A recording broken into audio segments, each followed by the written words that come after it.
खबर बिलासपुर से है, जहां पर शहर में फिर हुई है चाकूबाजी की वारदात। युवक ने दूसरे युवक को चाकू मार दिया। पुरानी रंजिश में वारदात को अंजाम दिया गया है। गंभीर हालत में सिम्स में युवक को भर्ती किया गया है। कोतवाली थाना क्षेत्र के टिकरापारा की घटना है। घायल युवक का नाम शुभम यादव है। आरोपी युवक को पुलिस ने गिरफ्तार किया है।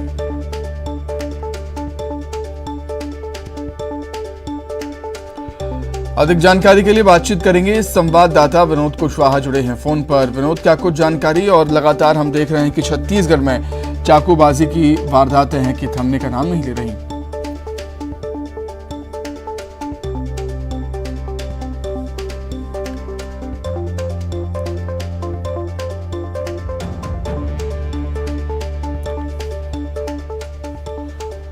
अधिक जानकारी के लिए हम बातचीत करेंगे। विनोद कुशवाहा संवाददाता बिलासपुर जुड़ गए हैं हमारे साथ फोन लाइन पर।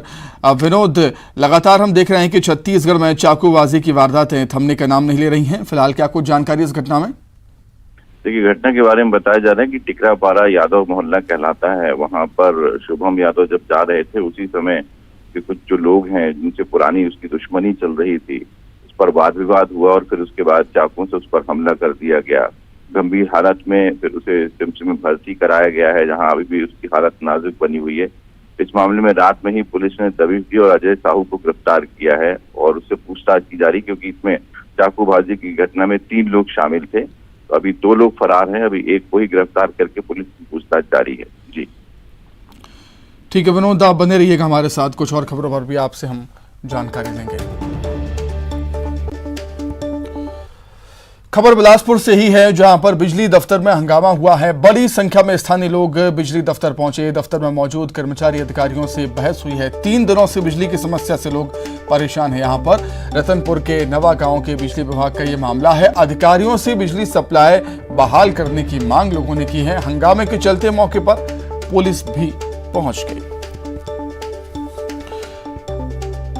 विनोद लगातार हमारे साथ जुड़े हुए हैं। विनोद, 3 दिनों से बिजली की समस्या से लोग परेशान होंगे, तो दफ्तर तो पहुंचेंगे ही।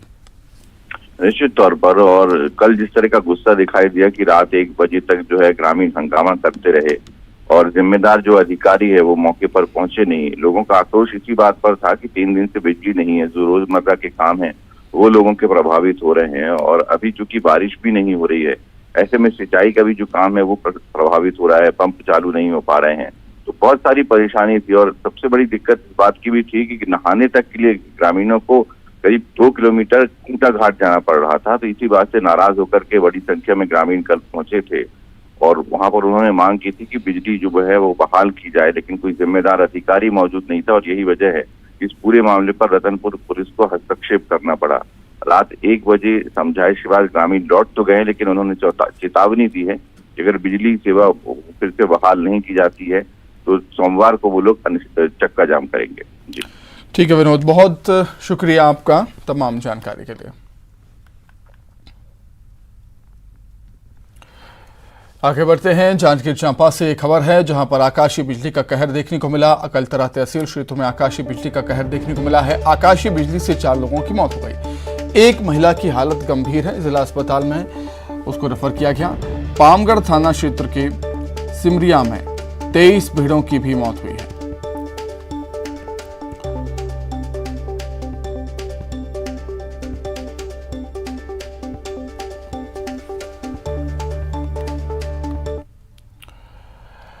बात करेंगे मॉनसून की। छत्तीसगढ़ में बारिश को लेकर रेड अलर्ट जारी किया गया है। कई हिस्सों में भारी से अति भारी बारिश की संभावना जताई है मौसम विभाग ने। मौसम विभाग ने 72 घंटों के अंदर रेड अलर्ट जारी किया है। 72 घंटों के लिए आने वाले अगले 24 से 72 घंटे प्रदेश के अलग अलग हिस्सों में भारी बारिश का अनुमान है। बस्तर, दंतेवाड़ा, बीजापुर, सुकमा, कोंडागांव, कांकेर, नारायणपुर, धमतरी और गरियाबंद जिलों में 1-2 स्थानों पर गरज चमक के साथ भारी बारिश की संभावना और कई स्थान ऐसे हैं जहां पर अति भारी बारिश की संभावना मौसम विभाग ने जताई। अधिक जानकारी के लिए हम बातचीत करेंगे। संवाददाता देवव्रत भगत जुड़ गए हैं फोन पर। देवव्रत, कह सकते हैं हम कि मॉनसून के ब्रेक के बाद एक बार फिर झमाझम बारिश का दौर शुरू होने वाला है?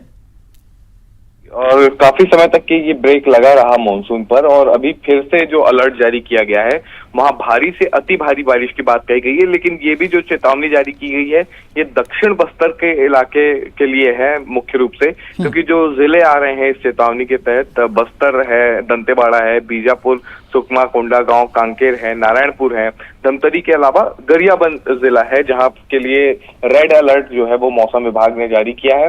और अगर हम आंकड़ों को देखें तो जो जिले जहां पर के लिए रेड अलर्ट जारी किया गया है वहां पहले ही भारी से अति भारी बारिश हो चुकी है, क्योंकि बीजापुर जो जिला है वहां लार्ज एक्सेस बताया जा रहा है बारिश को लेकर के। और इसके अलावा बस्तर जिले के जितने भी, बस्तर संभाग के जितने भी जिले हैं वहां यही स्थिति है कि पहले अच्छी खासी बारिश हो चुकी है, और ऐसे में अब एक्सेस बारिश हो जाती है, बहुत ज्यादा अति भारी बारिश हो जाती है, तो एक बार फिर से वहां पर लोगों को दिक्कतें पेश आ सकती हैं। क्योंकि छत्तीसगढ़ में अभी फिलहाल मौसम की जो स्थिति देखने को मिल रही है तब दक्षिण छत्तीसगढ़ में ही सबसे ज्यादा बारिश हो रही है, जबकि उत्तर छत्तीसगढ़ यानी कि सरगुजा संभाग में अभी भी सूखे की स्थिति है। लिहाजा दक्षिण छत्तीसगढ़ के लिए ये 72 घंटे जो हैं वो वाकई चेतावनी भरे हैं, और ऐसे में देखना ये होगा कि किस तरह की स्थिति यहाँ पर बनती है, क्योंकि भारी से अति भारी बारिश को लेकर के चेतावनी मौसम विभाग द्वारा जारी कर दी गई है। जी ठीक है देवव्रत, बहुत धन्यवाद आपका तमाम जानकारी के लिए। अब बात कोरोना की। छत्तीसगढ़ में कोरोना का कहर लगातार जारी। 24 घंटे में 493 नए केस सामने आए। 24 घंटे में 4 मरीजों की मौत भी हुई। दुर्ग में 2, रायपुर और बिलासपुर में एक मरीज की मौत हुई है। और केसेस की बात करें तो दुर्ग में 70 और रायपुर में 40 मरीज सामने आए हैं पिछले 24 घंटे में।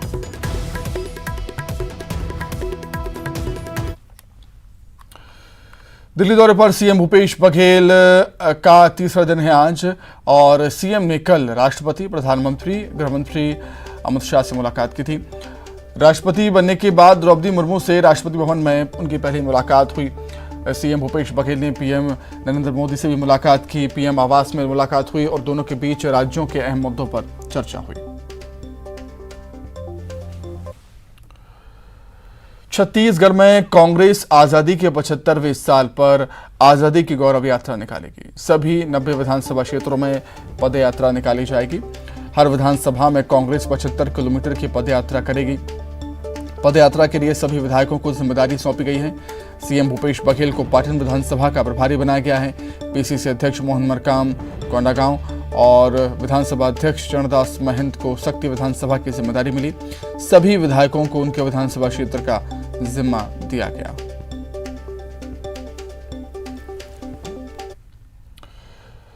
छत्तीसगढ़ में गोल्ड तस्करों के खिलाफ ईडी की छापेमारी लगातार जारी है। छत्तीसगढ़ के 4 जगहों पर ईडी की छापेमारी जारी है। इसी बीच छापेमारी में बड़ा खुलासा हुआ है। ईडी ने गोल्ड तस्करों के इंटरनेशनल रैकेट का पर्दाफाश किया। देखिए रिपोर्ट में।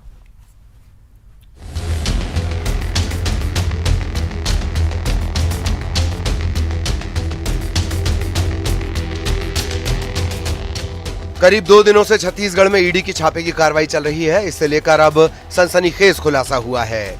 गोल्ड तस्करों के खिलाफ ईडी की इस कार्रवाई के दौरान गोल्ड तस्करों के इंटरनेशनल रैकेट का पर्दाफाश हुआ है। छत्तीसगढ़ के 4 लोकेशन पर चल रही ईडी की छापे की कार्रवाई के दौरान करोड़ों की नकदी और ज्वेलरी बरामद हुई है। गोल्ड स्मगलिंग से जुड़े हुए मामले में केंद्रीय जांच एजेंसी ईडी ने एक बड़ी कार्रवाई को अंजाम देते हुए छत्तीसगढ़ के कई लोकेशन पर सर्च ऑपरेशन को अंजाम दिया। दरअसल ये सर्च ऑपरेशन शुक्रवार को ही प्रारंभ हुई थी, और उसके बाद इस मामले पर जैसे जैसे तफ्तीश का दायरा आगे बढ़ाया गया तो उसमें पता चला कि अंतर्राष्ट्रीय स्तर के कई तस्करों की जो भूमिका है वो सामने निकल के इस मामले में आई है। और जिस तरह से इस मामले पर शुक्रवार को जब छापेमारी की गई थी तो शुरुआती दौर पे ऐसा लग रहा था कि हो सकता है कि कुछ ज्वेलर्स के खिलाफ ये कार्रवाई की गई है, हो सकता है उसके खिलाफ आय से जुड़ा मामला होगा। लेकिन जब इस मामले में आगे की तफ्तीश की गई तो पता चला कि गोल्ड तस्करी से जुड़े हुए इंटरनेशनल रैकेट का पर्दाफाश हुआ है, और उसी सर्च ऑपरेशन के दौरान करोड़ रुपए की नकदी, इसके साथ ही काफी करोड़ रुपए की ज्वेलरी को बरामद किया गया है। ईडी की छापेमारी के दौरान दुर्ग भिलाई के कई सराफा दुकानों और व्यापारियों के घर में दबिश दी गई। पिछले कई घंटों से ईडी की कार्रवाई लगातार जारी है। करीब 25 अधिकारी टीम में शामिल हैं जो दस्तावेजों को खंगाल रहे हैं। यानी जांच का दायरा बढ़ा तो कुछ और खुलासे सामने आएंगे। दुर्ग जिले में पिछले 32 घंटे से ईडी की कार्रवाई लगातार जारी है। कल सुबह अधिकारी यहां पर पहुंचे हुए थे, उसके बाद में हर स्थानों पर दबिश दी गई है, जिसमें सहेली ज्वेलर्स के 4 संस्थान शामिल हैं। इसी तरह से नौकार ज्वेलर्स, सराफा व्यवसायी प्रकाश सांखला और एक सीए सुरेश कोठारी का दफ्तर शामिल है। तो लगातार यहां पर कार्रवाई जारी है। कल करीब 25 लोगों की टीम पहुंची हुई थी, उसके बाद में ये कार्रवाई की गई है और आप देख सकते हैं कि 32 घंटे हो गए हैं, लेकिन इसी तरह से कार्रवाई की जा रही है। सिविक सेंटर का ये सहेली ज्वेलर्स है, जहां पर सामने का दृश्य आपको दिखा रहा हूं कि आप देख सकते हैं कि आधी शटर खुली हुई है और वहां पर शूज़ भी मौजूद हैं। बताया जाता है कि करीब 10 लोगों की यहां पर टीम मौजूद है और अंदर दुकान के संचालक मौजूद है, उनका बेटा भी मौजूद है, जो 24 घंटे हो गया ना वे यहाँ बाहर निकले हैं और ना किसी को आने दिया गया है। तो लगातार ये कार्रवाई जारी है, दस्तावेजों को खंगाला जा रहा है और वहाँ पर ये पता किया जा रहा है कि आखिरकार आय व्यय जो है उसमें किस तरह से गड़बड़ी पाई गई है। बताया जा रहा है कि ईडी की टीम में दिल्ली समेत देश के अलग अलग राज्यों के अफसर शामिल हैं। ईडी के अफसर अभी दस्तावेजों की जांच कर रहे हैं। इस दौरान किसी को अंदर और बाहर जाने नहीं दिया जा रहा। प्रदेश में इनकम टैक्स के बाद ईडी के छापों से हड़कंप मचा है। ईडी की टीम ने रायपुर के सुमित ज्वेलर्स, पगारिया ज्वेलर्स, कपड़ा कारोबारी शांतिलाल बरड़िया के ठिकानों पर दबिश दी है। वहीं दुर्ग में भी टीम ने सहेली ज्वेलर्स, नवकार ज्वेलर्स के ठिकानों पर छापे की कार्रवाई की। इससे पहले 3 अगस्त को आईटी की टीम ने रायपुर, कोरबा और रायगढ़ में स्टील और पावर प्लांट से जुड़े कारोबारियों के यहां छापा मारा था। दिल्ली से शंकर आनंद और दुर्ग से मिथिलेश ठाकुर के साथ ब्यूरो रिपोर्ट, न्यूज़ 18। इसी के साथ ही फिलहाल इस बुलेटिन में इतना ही। खबरें लगातार जारी हैं। नमस्कार।